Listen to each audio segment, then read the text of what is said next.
FPS Girls, lesson number 17, and now we are starting exercise 3.4 on page 65, and I am your teacher Tabinda Mehfooz. Now in this exercise the topic is K method. Now first of all, what is the description, how to define it.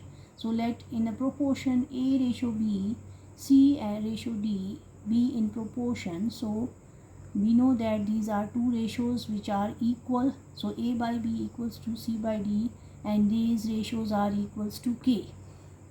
And we can write it as A is equals to BK while C equals to DK.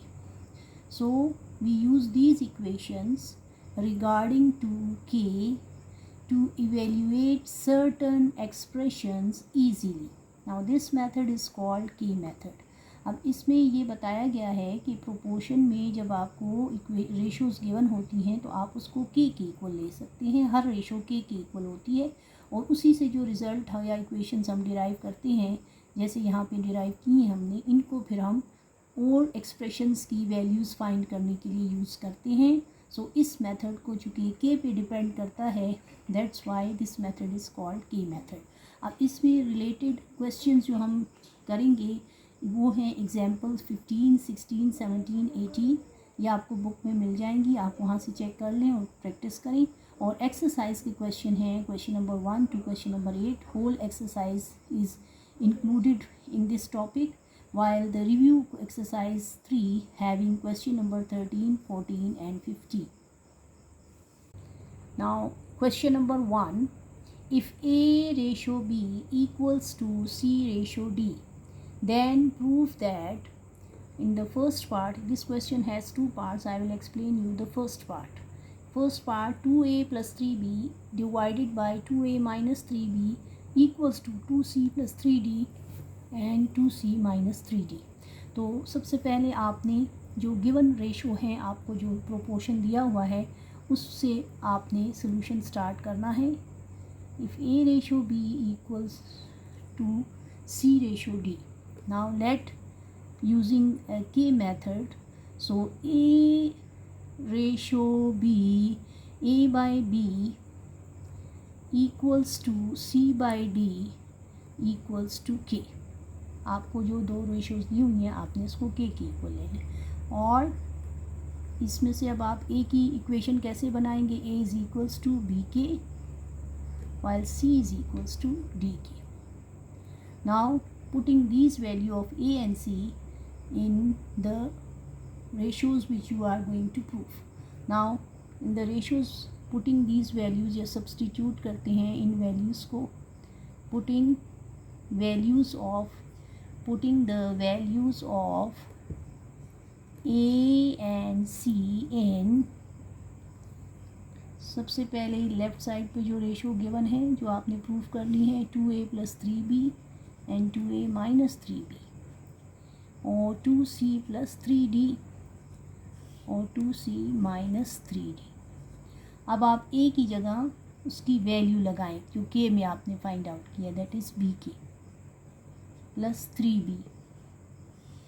इसी तरह denominator में 2BK minus 3B।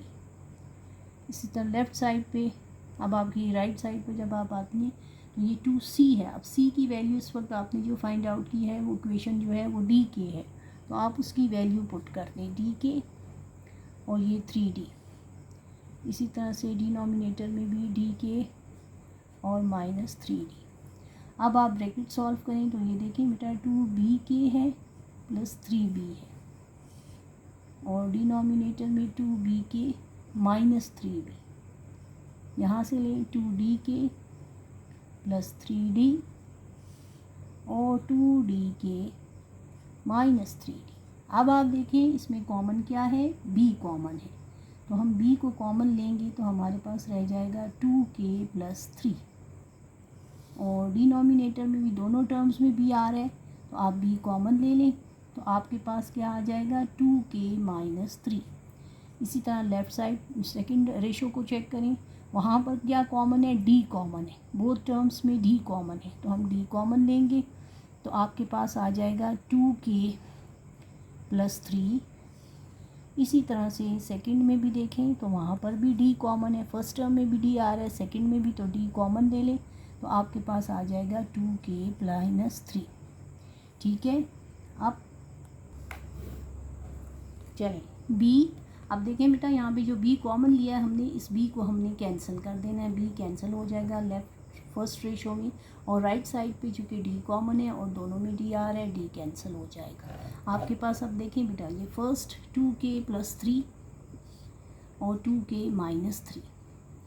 इसी तरह से यहाँ पर भी दोनों रेशोज़ देखें इक्वल आ रही है, लेफ़्ट साइड और राइट साइड इक्वल आ रही है।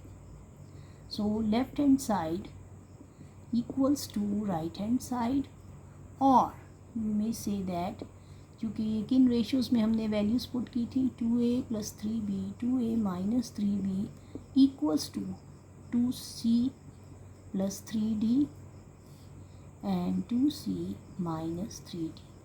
तो इस तरह से ये रेशियो प्रूव हो गई कि these ratios are equal। ये एंड ऑफ द सोल्यूशन है।